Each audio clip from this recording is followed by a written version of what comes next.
અર્જુનને દેખાણું કે 2-3 કુવાઓ છે, એમાં 2 કુવામાં પાણી છે નથી, એકમાં છે. એ શું છે? અત્યારના સંતો પુણ્ય અને ધર્મની વાતો કરે, પછી મધ્યમાં તેના જીવનમાં જીવો તો આવું કઈ હોતું નથી. પાછું આપણે પૂછીએ, બાપુ તમે કઈ પધરામણીનું લેશો? બાપુ એમ કે બાપુ કુછ લેતે નહીં. બાપુ ભેગા છેલ્લા 5 હોય અને 5 હાથમાં કમંડલ હોય. એ કમંડલ કેવડા હોય? આપણે આખા ઊભા રહી જાય તોય ભરાય નહીં એવું કમંડલ હોય. પછી બાપુ એમ કે જો દેना है वो कमंडल में डाल दो. बापू तो कुछ लेते नहीं है, पर वो कमंडल किसका? वो बापू का.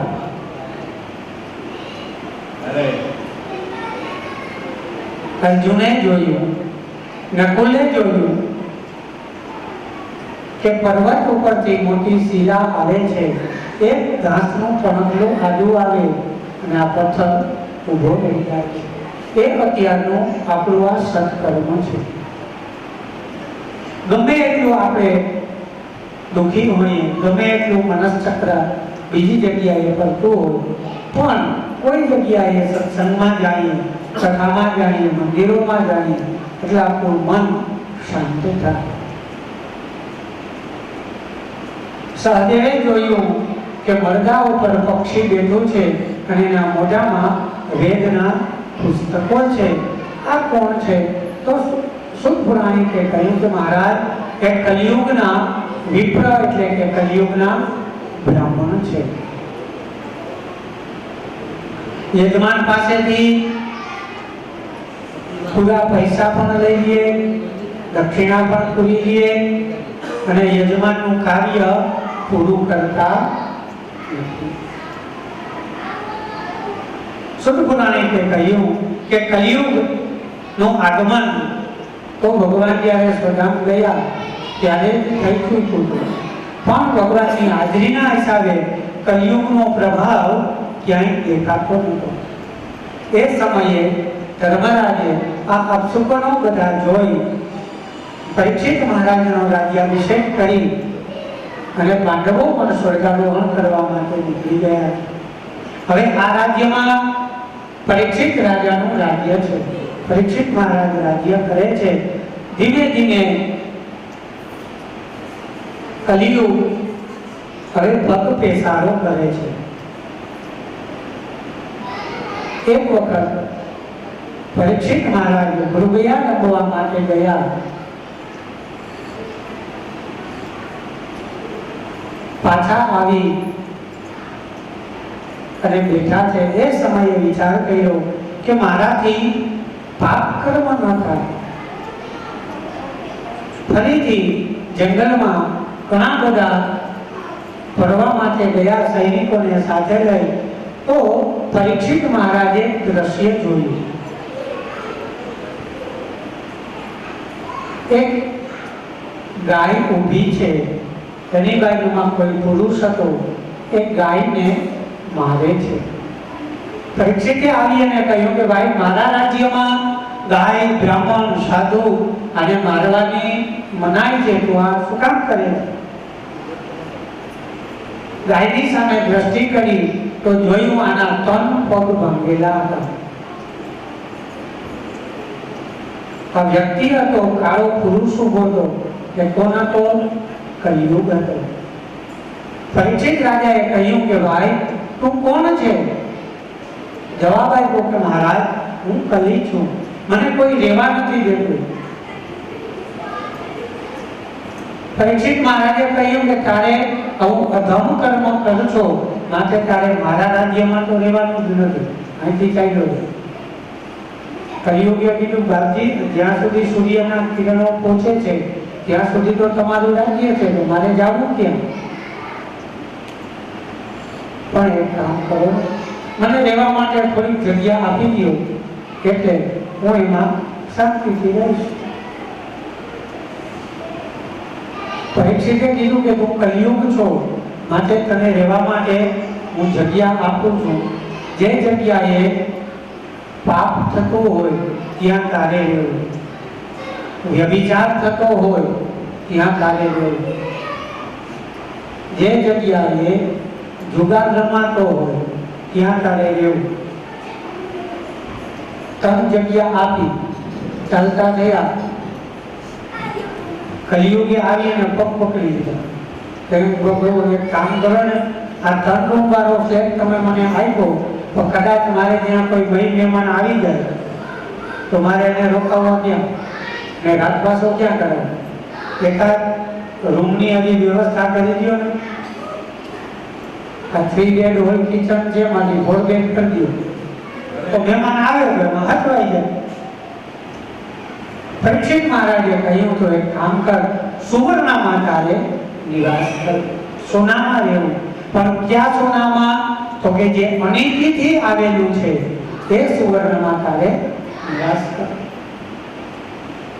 કલીનો નિગ્રહ કરી પરીક્ષિત મહારાજ પોતાના અંતઃપુરમાં પધાર્યા છે. સવારે જાગૃત થયા, કલીનો પણ હવે પ્રકાશ થવાનો હતો. કોઈ દિવસ વિચાર ના આવે અને આજે પરીક્ષિત મહારાજને વિચાર આવ્યો કે ચાલ હું મારા બાપ દાદા બધું મૂકી ગયા છે એ જોઉં તો ખરા કેટલું છે. બધાના મેળમાં બધી વસ્તુ જોતા જોતા ભીમસેનના મેળમાં પહોંચ્યા. ભીમસેનનો પેટારો ખોલ્યો, સુટકેસ ખોલી, તેમાં સરસ મજાનો રક્ત જડિત એક સુવર્ણ મુગટ હતો. પરીક્ષિત મહારાજે વિચાર કર્યો કે આટલો દિવ્ય મુગટ આમાં પડ્યો છે પેટારામાં, એના કરતા મારા મસ્તક ઉપર હોય, હું રાજ્યાસન ઉપર બેસું તો મારી શોભામાં અભિવૃદ્ધિ થાય. પોતાનો જે મુગટ હતો એ નીચે મૂકી આ મુગટ ઉપાડી મસ્તક ઉપર મૂક્યો અને આ ક્ષણની વાર કલી જોતો હતો. તરત જ આવી અને કલિયો એના મસ્તક ઉપર સવાર થઈ ગયો. સોનકાદિક ઋષિઓનો પ્રશ્ન કે મહારાજ તો આટલો સમય પરીક્ષિત મહારાજને કલિયુગે કેમ કઈ ક્ષતિ ન કરી? કહ્યું કે પરીક્ષિતની પાસે જવા માટે આ સક્ષમ નતો. તો જ્યારે આ મુગટ પહેર્યો ત્યારે આવ્યો. કારણ તો કે આ મુગટ કોનો હતો? જરાસંઘનો હતો. જ્યારે દિગ્વિજય કરવા માટે પાંડવો ગયા ત્યારે ભીમસેન, અર્જુન અને ભગવાન કૃષ્ણ ત્રણેયજણા સાથે હતા. જરાસંઘનો વધ કરી અને એનો મુગટ ભીમસેન સાથે લઈ આવ્યા. અને સ્વાભાવિક છે જરાસંઘની પાસે બેટીનું તો કઈ હતું જ નહીં. અને પરીક્ષિત મહારાજે કીધું હતું કે અનિતિના સુવર્ણમાં તારે વાસ કરવાનો. પરીક્ષિત મહારાજ બહાર નીકળ્યા. શ્વેત અશ્વ એનો રથ હતો, સફેદ ઘોડા હતા એના રથમાં. એ જોયા તરત જ એના સારથીને કીધું કે સફેદ ઘોડા કાઢો, કારણ માથા ઉપર કલી હતો, કાળા ઘોડા બાંધો. કૃષ્ણ અશ્વને ધારણ કરી પરીક્ષિત મહારાજ મૃગી આરંભવા માટે ગયા છે. ઘણા બધા હરણનો શિકાર કરી થાક લાગ્યો. એક ઋષિનો આશ્રમ દેખાણો, એ જગ્યાએ વિશ્રામ માટે ગયા. તો ઋષિ આ જગ્યાએ સમાધિમાં હતા અને ખબર નથી કે કોઈ રાજા આવ્યા છે. પરીક્ષિત મહારાજના મસ્તક ઉપર કલિયુગ છે. વિચાર કર્યો કે આ સંતો મહંતોના ઉપારાધનો રાજા આવે છે તો ઊભો થઈને સ્વાગત કરવું જોઈએ, એની બદલે આ મારી સામુય નથી જોતા. તુણીમાંથી પોતાના એક બાણ લઈ રસ્તા ઉપર પડેલો મળેલો સર્પ હતો એ ઉપાડી અને આ ડોકમાં, ઋષિની ડોકમાં મળેલો સર્પ પધરાવી દીધો. વિચાર કર્યો કે જો સમાધિમાં હશે તો કઈ ખબર નહીં પડે, પણ નાટક કરતા હશે તો ખબર પડી જશે. આ ઋષિ તો ખરેખર સમાધિમાં હતા, ખબર નથી. પણ એમનો દીકરો કૌશકી નદીમાં સ્નાન કરે છે. ત્યાં જઈ ઋષિકુમારોએ કહ્યું કે આ રીતે થયું છે. એ જ સમયે શ્રીજી ઋષિએ હાથમાં જલ લઈ અને સંકલ્પ કર્યો,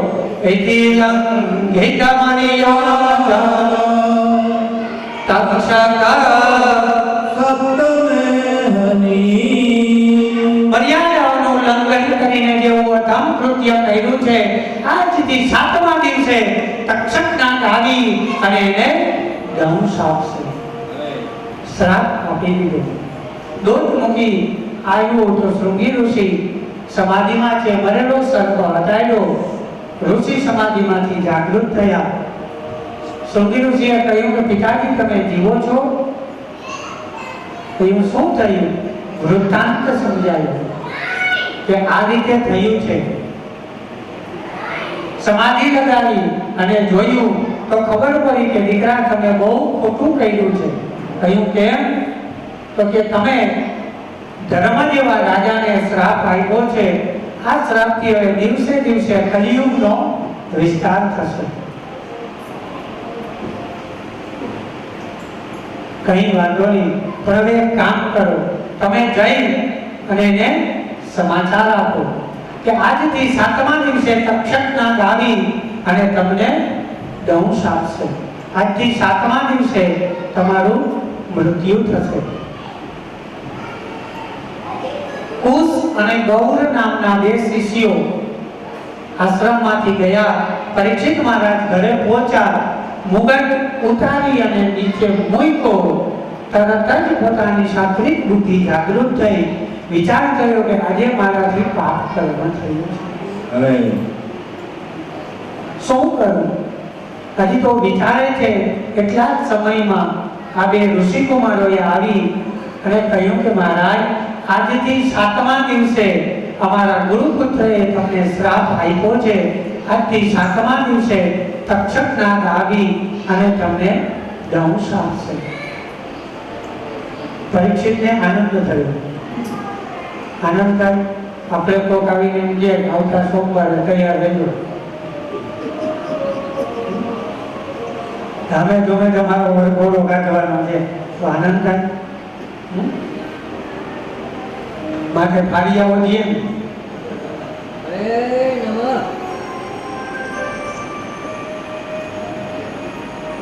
પણ પરીક્ષિતને આનંદ થયો અને વાત સાચી છે.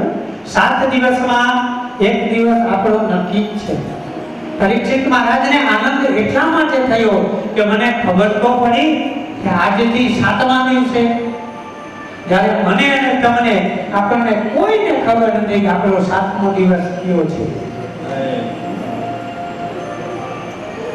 નહીતર સત્ય જ છે, મૃત્યુ એ જીવનનું સત્ય છે. છતાં પણ આપણે એનાથી દૂર જવાનો પ્રયત્ન કરીએ છીએ, કારણ કે આ કોઈને ગમતું જ નથી. 90 વર્ષના બાપા હોય એને આપણે એમ કહીએ કે હવે તો બધું એમ કે થોડીક વાર છે. ત્યાં ના પાડે છે ને એ માયા છે, ઈશ્વરની માયા છે, અને એનાથી કોઈ ફળ થઈ શકતું જ નથી. જો માયાથી ફળ થવાય તો જીવનમાં મુક્તિ સિવાય કઈ વધતું જ નથી. પણ આ ઈશ્વરની અલૌકિક માયા છે કે જે જન્મ લે એ તરત જ આ માયાના બંધનમાં બંધાઈ જાય છે. કોઈને ગમતું નથી, મરવું કોઈને ગમે. એક વખત નારદ અને ભગવાન વિષ્ણુ બંને પૃથ્વીની પરિક્રમા કરવાની હતી. રસ્તામાં નારદજીએ પ્રશ્ન કહ્યું પ્રભુ તમારી માયા એટલે શું? ભગવાને કીધું કે કામ કર, યોગ્ય સમય મળશે ને ત્યારે હું કહીશ. નારદે કીધું પ્રભુ એમ નહીં, મને કયો માયા એટલે શું? ભગવાને કીધું સામે ઓલો 7 માળનો બંગલો દેખાય? નારદે કીધું હા દેખાય, ત્યાં જા. પછી ભગવાને કહ્યું ત્યાં શેઠ બેઠા છે 7મા માળે, સોનાના હિંડોળે હિંચકે છે. એને જઈને કહે કે હું સ્વર્ગમાં જાઉં છું, તમારે આવવું હોય તો તમને સદેહે સ્વર્ગમાં લઈ જાઉં. નારાયણે કીધું પ્રભુ મારો પ્રશ્ન એ છે તમારી માયા શું ઈ કયો? નારાયણે કીધું કે પેલા તો પૂછી આવો પછી હું કહીશ જા. નારદ આવ્યા શેઠની પાસે. હાથમાં મારે હોનાના ઈંડોરે બેઠા હતા, જય શ્રી કૃષ્ણ કહ્યા. શેઠને કીધું શેઠ બધું બરોબર? શેઠે કીધું ઠાકોરજીની કૃપા, બધું બરોબર. નારદે કીધું જો ઠાકોરજીની આટલી બધી કૃપા હોય તો એક કામ કરો, હું અહીંથી ડાયરેક્ટ ઇન્દ્ર આગળ જાઉં છું, મને બોલાવ્યો છે, હું જાઉં છું સ્વર્ગમાં. બધી ભગવાનની ઠાકોરજીની કૃપા હોય તો થઈ જાવ તૈયાર, હાલો મારા ભેગા, તમને સદેહે લઈ જાઓ. શેઠે કીધું નારદ એમ બધી ઠાકોરજીની દે છે, પણ સાંભળો એક કામ છે. શું? હજી હું બાકી છે, આ હાથમાં મને હોનાના ઈંડોરે હિત તોય હજી બાકી? કહ્યું હા. શું? એટલે નાનકડો દીકરો પરણાવવાનો બાકી છે, હાથનો એ એક જ બાકી છે ભાઈ, એને પરણાવી લો પછી આવો. નારદજી ચાલતા ગયા ભગવાનની પાસે આવ્યા. ભગવાને કીધું પ્રભુ એ જે હાથમાં દીકરાને પરણાવવાની વાત કરે, તમે કયો માયા છે. થોડો સમય ભગવાને ધ્યાન અવસ્થામાં કરી જાગૃત થયા. નારદનો પાછો પ્રશ્ન, પ્રભુ માયા? કીધું ત્યાં શેઠને પૂછી આવો, બંગલે જા. નારદ આવ્યા તો હિંડોરો ખાલી હતો, બાપુજીનો ફોટો હતો, સુખડનો હાર પહેરાવેલો.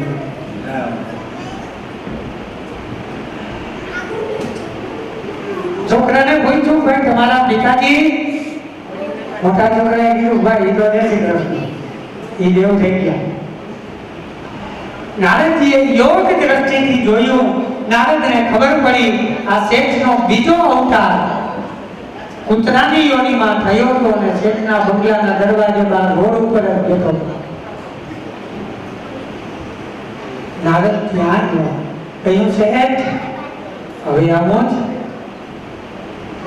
કૂતરાની યોનિમાં શેઠનો જીવ છે, છતાં પણ જવા માટે તૈયાર નથી. કહ્યું કે નારદ આવવું છે પણ થોડીક વાર છે. કહ્યું શું? તો કે મારા હાથે દીકરા ધંધેથી ઠાંકા બાઈકા રાતના આવે, ચોરીઓ થાય છે બહુ, કાંઈ પોલીસ બંદોબસ્ત વ્યવસ્થિત થઈ જાય પછી આવું. રાતના બેઠો બેઠો કોઈ ધ્યાન રાખતો નથી.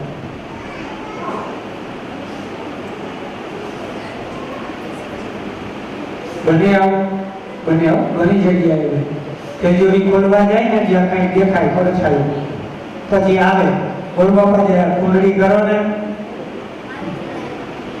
કાં તો કે તિજોરી ખોલીએ ને પિતાજી જેવો બાપાનો પડછાયો, એ બાપ પડછાયો નથી, બાપો જ આવે.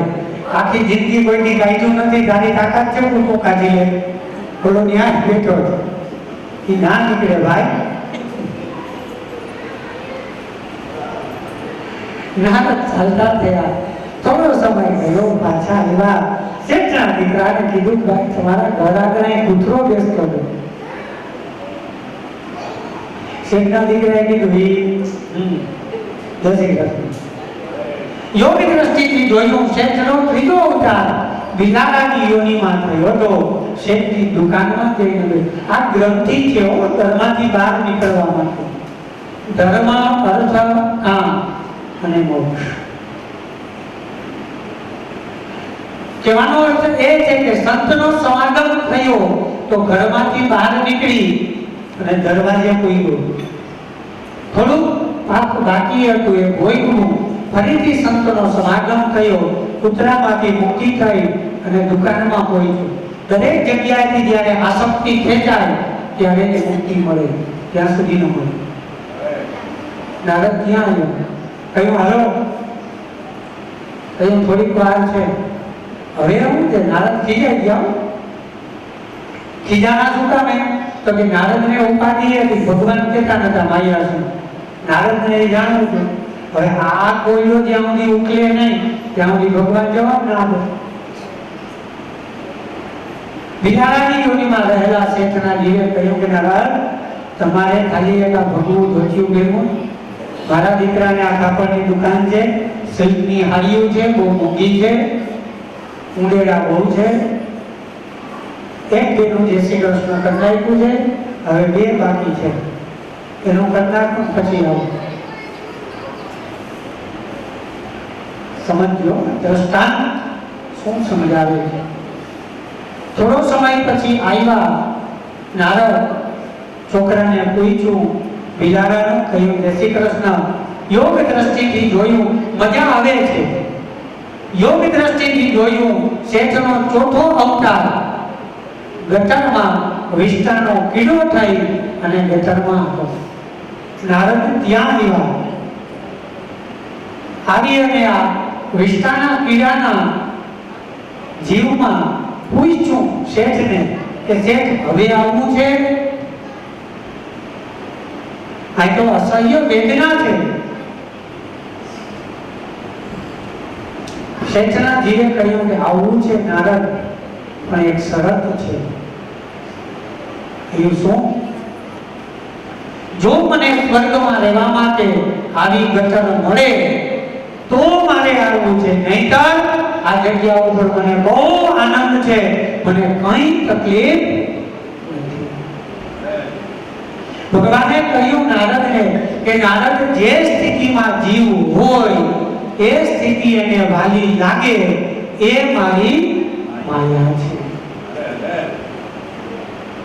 છોકરા ઘરમાંથી કાઢી મૂકે, અનાથ આશ્રમમાં મૂકી આવે, ત્યાં જઈને તમે પૂછો કે હવે આવવું છે ને, અહીંયા મજા છે, આ માયા છે. પણ જ્યારે ચિઠ્ઠી ફાટી જાય ને પછી કોઈનો કાંઈ ના આવે. નહીંતર જો આપણા હાથમાં હોત ને તો આપણે બધું રોકી દે, કારણ કે જાવું કોઈને ગમે, કોઈ નથી ગમે. અને ઘણાએ પ્રયત્નો પણ કરેલા છે.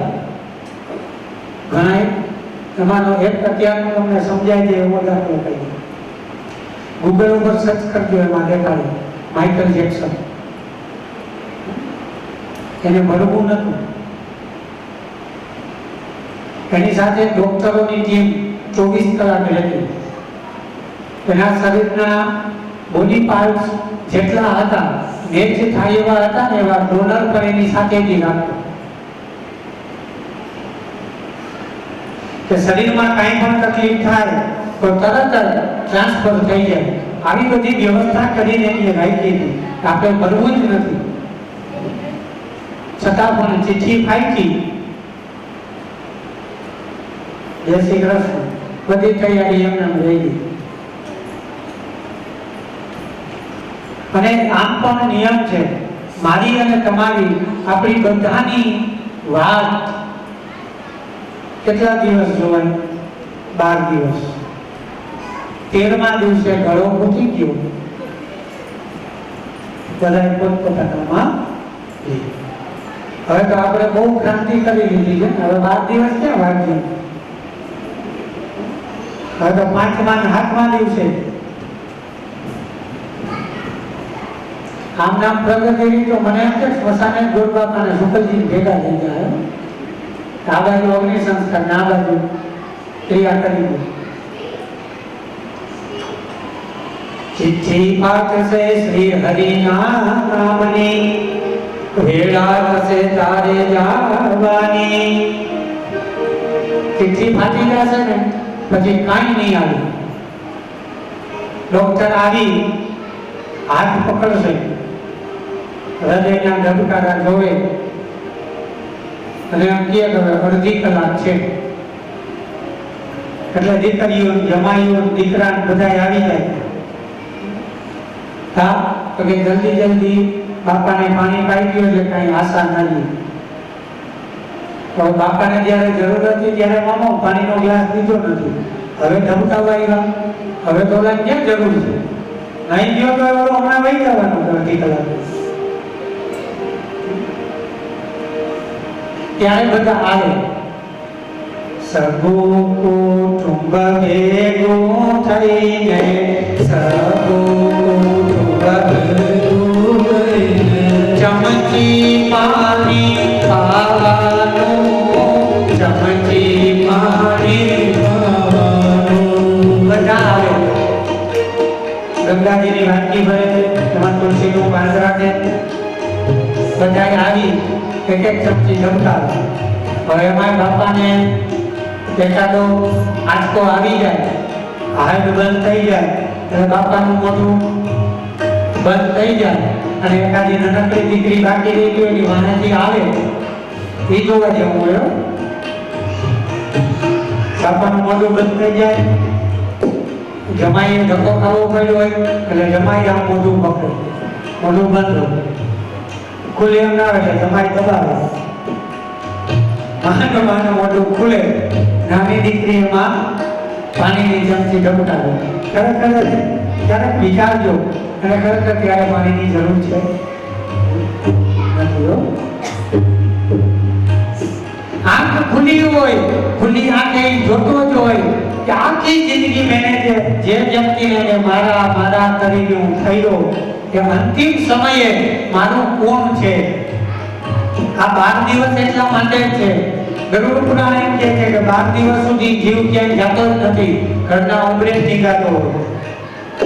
12 દિવસથી જોવે છે, પણ ત્યારે કરુણતા એ છે મારા વાલાની કે જીવ જોઈ શકે છે પણ બોલી નથી શકતો. જ્યારે બોલી શકે છે ત્યારે કાંઈ જોઈ નથી શકતો. પાણી પાઈ ગયો બધા, કપાળ ઉપર જરા ઘી મૂકે,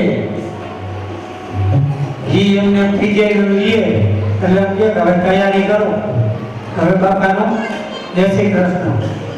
સરસ મજાના બાપાને બાંધે અને બાંધવા વાળાની એ માસ્ટરી હોય,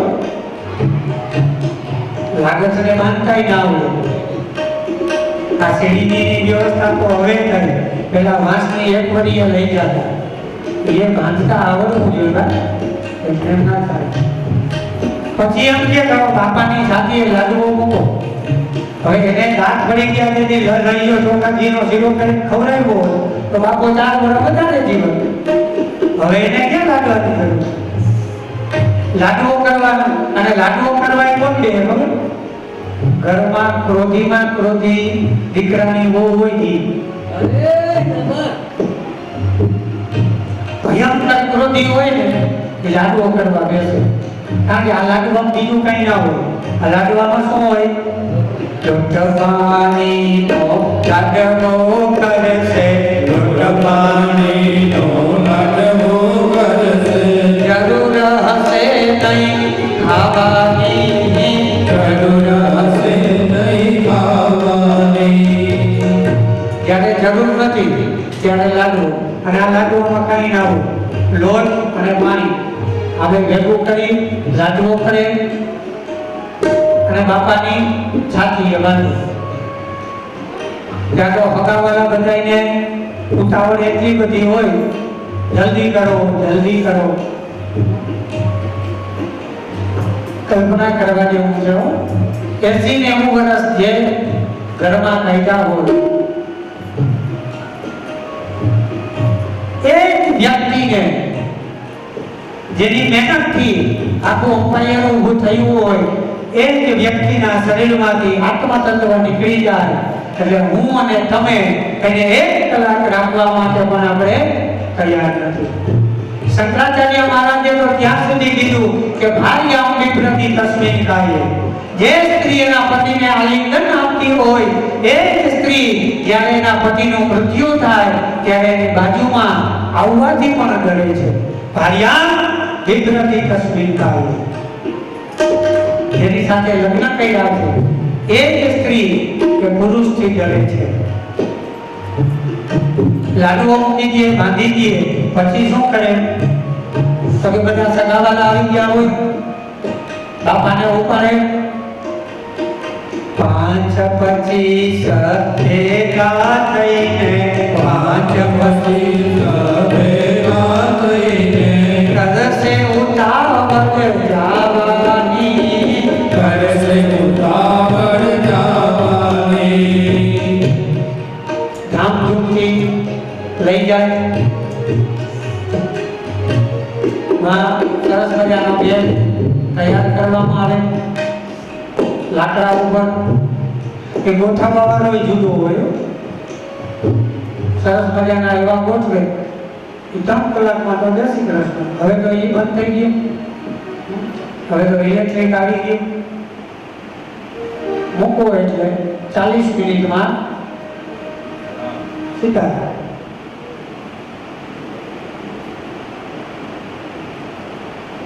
40 જ મિનિટ થાય. હમણાં આ કોરોનાની મહામારીમાં બહુ સમય ઈશ્વર મને અને તમને કંઈક ને કંઈક સંદેશ આપે છે. આપણે સમજી નથી શકતા. માટે ઘણા એ સમયમાં જો ઘણા માણસો એમ કહેતા હતા, ભાઈ અમને ઘરમાં રહેવું ગમે જ નહીં. બહુ આપણે દોડ્યા, એ ભગવાનની સામે બહુ યુદ્ધ કર્યું. મને હાલે જ નહીં, મને આ વસ્તુ વગર ફાવે જ નહીં. મહિનોથી ઘરમાં રહ્યા, બધાને બતાવ્યું વગર આવ્યું હતું. કોઈને કઈ તકલીફ થઈ ગઈ. ઘણા એમ કહેતા હતા, ભાઈ સવારમાં ઉઠી હું બહાર નીકળું નહીં ને તો મને કઈ ખાવા મળે. મહિનોની અંદર જીઓ કાંઈ થયું. બહાર નીકળે તો બોલતા હતા ને.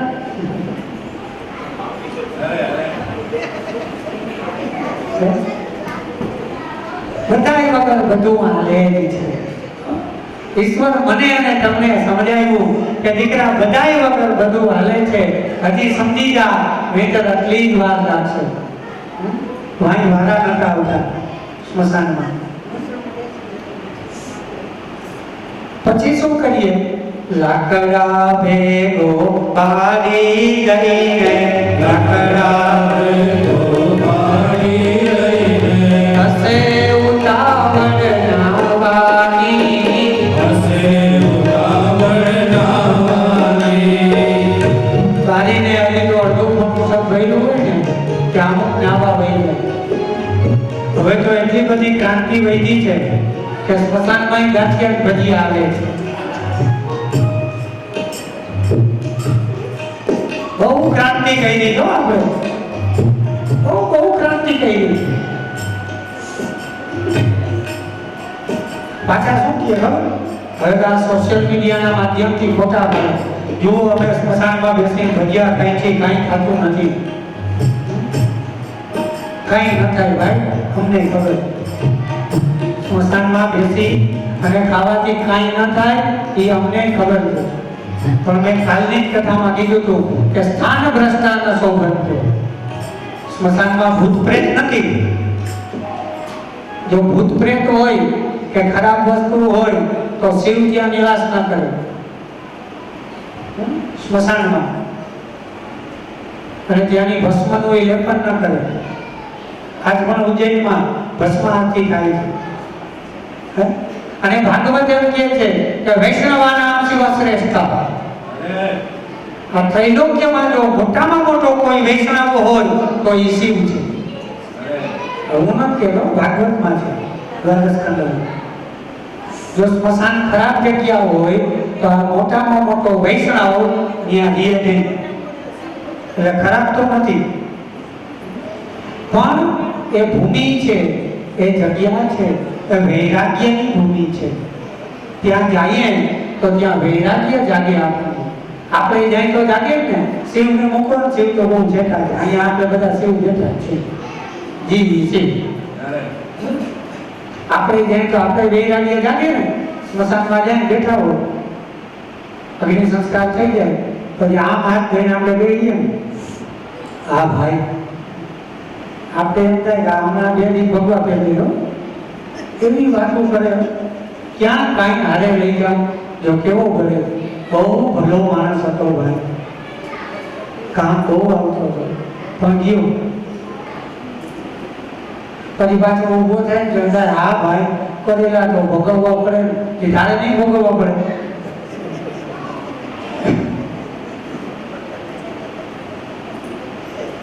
વૈરાગ્ય છે, જાગૃત થાય સ્મશાનમાં. પણ એ વૈરાગ્ય ક્યાં સુધી દે તો કે ઘર સુધી.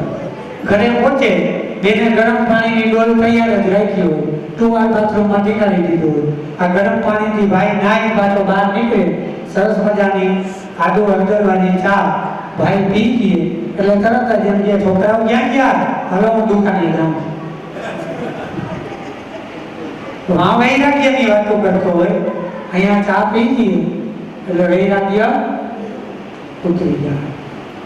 સ્મશાન છે એ વૈરાગ્યની ભૂમિ છે, માટે એની મર્યાદા રાખવા માટે ત્યાં કઈ ખાવું પીવું નહીં. એમાં ફોટા પાડીને મૂકવાની કઈ જરૂર નથી કે આપણે સ્મશાનમાં ખાઈ છે, અમને ખબર છે કે ત્યાં કઈ નથી, પણ એની મર્યાદા રાખો. ઘણા માણસો એમ કે ભાઈ એમાં મર્યાદા હોય, એને કહેતો કલેક્ટર ઓફિસમાં બટન ખોલી ખાલી ગંજી પહેરીને જાજે, ત્યાં જે ગાડું પાડી દે. સાહેબની ગાડી આવતી હોય, પીએસઆઈ ની ગાડી આવતી હોય, જરા વચ્ચે સ્કૂટર રાખીને ઊભો રહી જાય, કામ તો કે મારી મરજી, પેલો ઢીડી ન નાખે ને એમને કહેવાનો મારો અર્થ એ એની મર્યાદા છે તે રાખવી પડે. અત્યારે હું અહીં વ્યાસપીઠ ઉપર બેઠો છું, તો આ વ્યાસપીઠની એક મર્યાદા છે.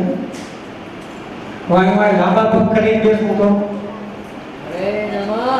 બેસાય ન બેસાય, કારણ કે આ જગ્યાની મર્યાદા નથી. એમ દરેક વસ્તુની મર્યાદા રાખવી.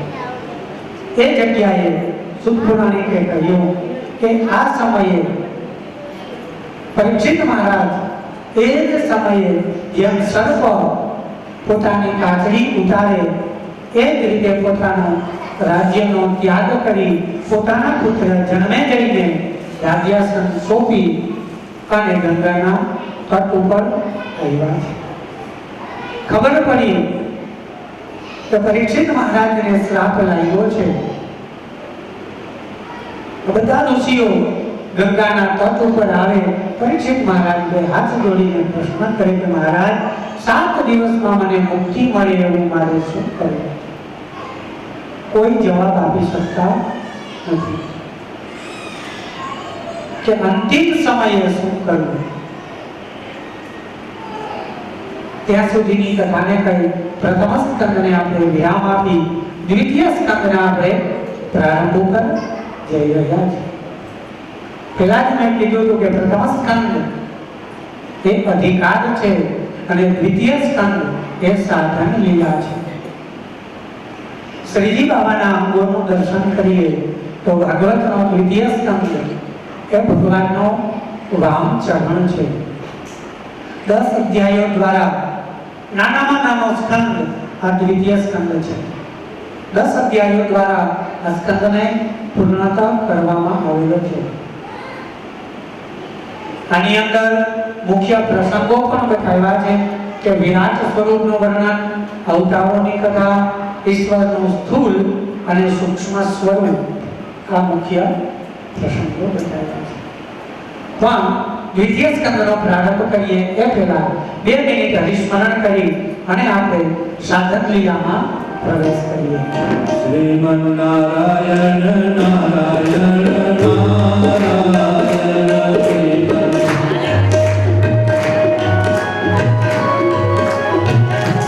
શ્રીમન નારાયણ નારાયણ હરે હરે શ્રીમન નારાયણ નારાયણ ભગવન નારાયણ નારાયણ હરે હરે ભગવન નારાયણ નારાયણ હરે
आत्मा सम्मतः पुंसां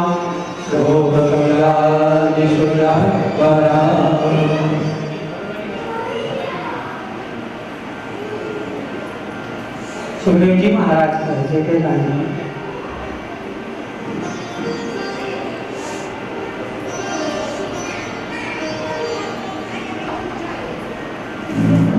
गंगाना तट पर બેઠા છે તેનો પ્રશ્ન તેનો કોઈ જવાબ આપી શકતા નથી એ સમયે પૂર્વ દિશામાંથી ધૂળ ઉડતી દેખાણી કોઈ સંત આવે છે નાના નાના બાળકો બધા એની પાછળ મસ્તી કરી અને દોડે છે આ સંતનો તેજ સૂર્ય જેવું છે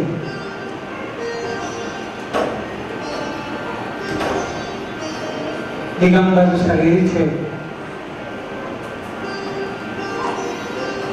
આ સંતને જોયા એ જ સમયે ઋષિઓ બધા પોતાના આસન ઉપર ઊભા થઈ દંડવત પ્રણામ કરી અને જય જયકાર કર્યો अपनी कथा में भागवतना प्रधान वक्ता सुखदेव जी महाराज નું આગમન થયું ભાવ से जय जयकार કરીએ બોલીએ સુખદેવ जी महाराज की जय દરેક ઋષિઓએ પોતાના આસન પર ઊભા થઈ દંડવત પ્રણામ કરી અને વંદન કર્યા છે तुम द्वयमस्त सुकुमार पाद करोड़ बावं सकपोल दात्र हाथ केवा था तो के गोठण सुधी पूजा उमर केवी तुम द्वयमस्त 16 વર્ષની ઉંમર છે પણ બુદ્ધિ 8 વર્ષના બાળક જેવી છે હજી તો આવે એટલી જ વારમાં સુખદેવજી મહારાજ આસન આપી દીધું બેસી ગયા અને તરત જ પરીક્ષિત મહારાજે પ્રશ્ન પણ કરી દીધો કે મહારાજ અંતિમ સમયે મારે શું કરવું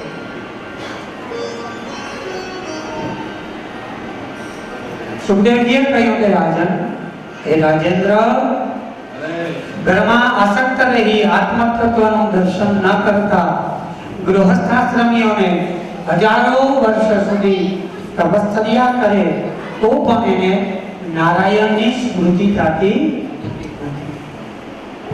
જન્મલાભ પરપુંસા અંતે નારાયણ સ્મૃતિ પહેલા તો તું શાંત થઈ અને મારી પાસે બેસ સુખદેવજી મહારાજે કહ્યું કે રાજન આ સંબોધન હતું રાજન કારણ તો પરીક્ષિત મહારાજને હજી એક અભિમાન છે કે હું રાજા છું સુખદેવજીએ કહ્યું કે રાજન પહેલા તો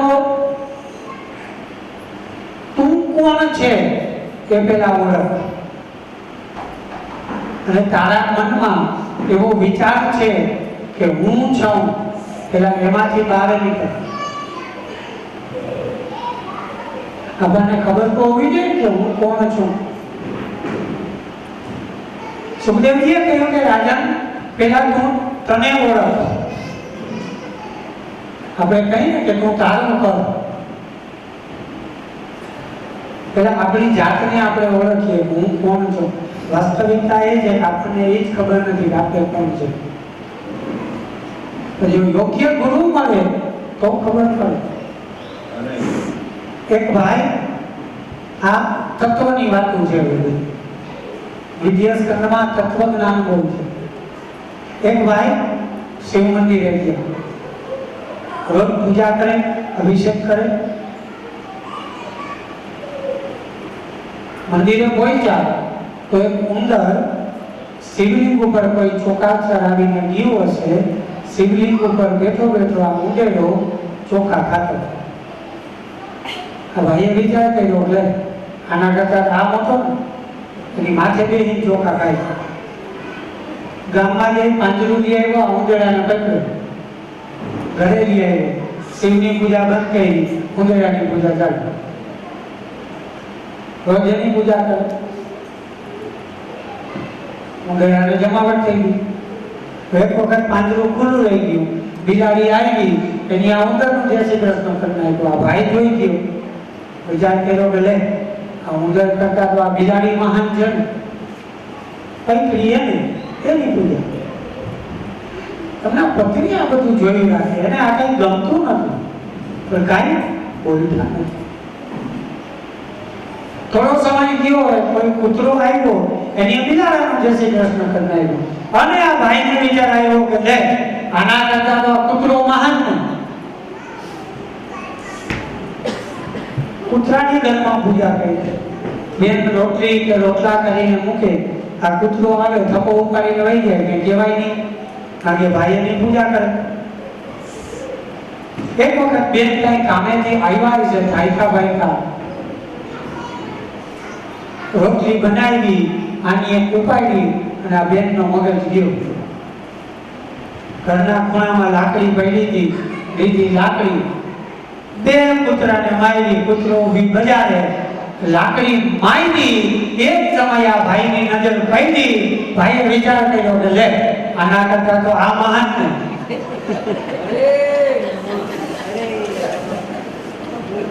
બેનના હાથમાંથી લાકડી લઈ લીધી, ખુરશી પર રાખી દીધું, બે ચાંદલો કર્યો, ચોખા જોયા, ખાલી દીધી.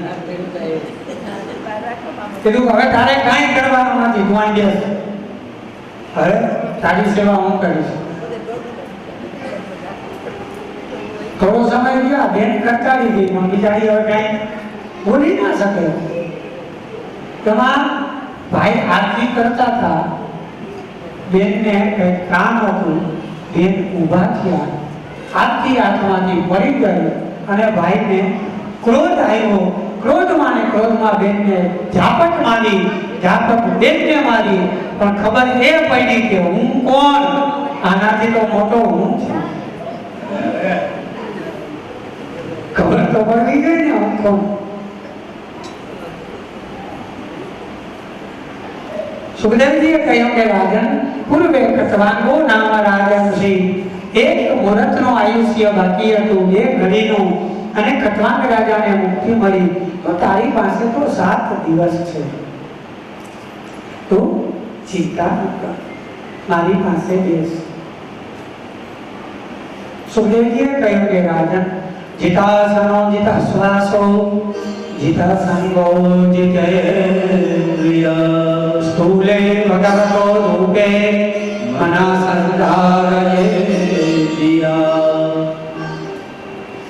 સુખદેવજીએ કહ્યું કે રાજન, તમે તમારા રાજ્યને તમારા પુત્રને આપીને આવ્યા છો, એ જાણી બહુ આનંદ થયો. હવે તમે પુત્રમાંથી આસક્તિ ખેંચી લ્યો, કારણ કે જ્યાં સુધી મોહ છે ત્યાં સુધી મુક્તિ નથી. એ સમજાવવા માટે જ આખી મહાભારતની રચના છે કે વધારે પડતો મોહ થાય તો શું થાય.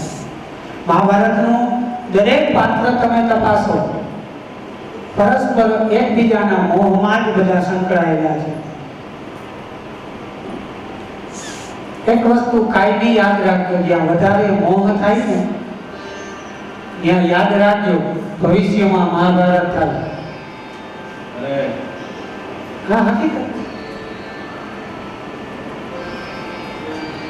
કારણ તો કે શાંતનુ રાજા અને એનો પુત્ર દેવદત્ત, ભીષ્મ તો એનું નામ પછી થયું, પહેલું નામ દેવવ્રત છે. પિતા ઉપર એટલો મોહ છે કે પ્રતિજ્ઞા થઈ ગઈ કે હું આજીવન બ્રહ્મચર્યનું પાલન કરું છું. આ મહાભારતની શરૂઆત જ ત્યાંથી થઈ ગઈ. આ પહેલો મોહ તમે જોતા હો. ધૃતરાષ્ટ્રને અંધને ગાદી આપી, પુત્ર મોહ થયો, કઈ કોયલાને દુર્યોધન થયો, તેને પણ મોહ. ભીષ્મ પિતામહે છેક સુધી મૃત્યુ સુધી હસ્તિનાપુર મૂક્યું નહીં, કારણ તો કે હસ્તિનાપુર ઉપરનો એનો મોહ.